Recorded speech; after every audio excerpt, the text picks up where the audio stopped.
Hello friends, দেখো একটা চুলের ভিডিও করছি। মানে এটা অনেক দিন আগে হয়ে গেছিলো, যেটা আমার স্টুডেন্টকে সাজিয়েছিলাম ব্রাইডাল লুক।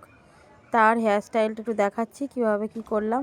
আর ওর চুলটা অনেক অনেক চুলটা মানে কি বলবো, বড়, বিশাল বড় চুলটা। কীভাবে চুলটাকে ম্যানেজ করলাম, কি করে বাঁধলাম একটু দেখাচ্ছি, দেখো। যদি ভালো লাগে তোমরা লাইক কমেন্ট শেয়ার করো। আর অনেকে না আমাকে বলছে আমি নাকি ব্রাইডাল লুক জানি না, ওই জন্য আমার কাছে আইব্রু করে, ফেসিয়াল করে, চুল কাটে, কিন্তু ব্রাইডাল লুক করার জন্য অন্য জায়গায় যায়। আমি তোমাদের কি আমার প্রোফাইলে যারা আমার সঙ্গে ফেসবুকে আছো, আমাকে দেখে মনে হয় যে আমি ব্রাইডাল লুক জানি না? ব্রাইডাল লুক যদি না জানবো তাহলে শেখাচ্ছি কী করে, ফার্স্ট কথা। তারপরে কথা হচ্ছে কি, আমি যদি ব্রাইডাল লুক না জানবো তো এত সাজাচ্ছি কী করে? হয়তো আমি পাবলিক বাড়ি কাজ কম করি, কিন্তু মডেল শ্যুট করি, স্টুডেন্টদের শেখাই, স্টুডেন্টদের দেখাই, তারপরেও বলছে আমি ব্রাইডাল লুক নাকি জানি না। এটা কোনো একটা কথা হলো?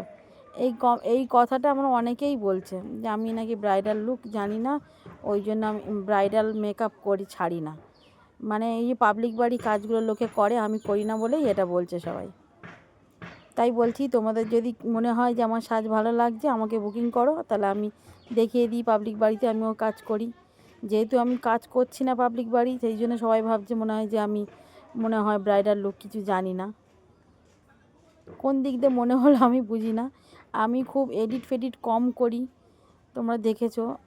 তারপরে ফিল্টার কম মারি, অরিজিনালটা রাখার চেষ্টা করি ভিডিওর বেলায়। ছবিতে হয়তো একটা দুটো ফিল্টার টিল্টার দিই, সেটা খুব কম। কিন্তু কি ভেবে কি দেখে বললো আমি বুঝলাম না। দেখো চুলটাকে কীভাবে ম্যানেজ করলাম, সাবেকি চুল বাঁধা, দেখেছো তো এই লুকটা? এটাই হচ্ছে ওই যে আমার ছাত্রীকে সাজানো সেই লুক।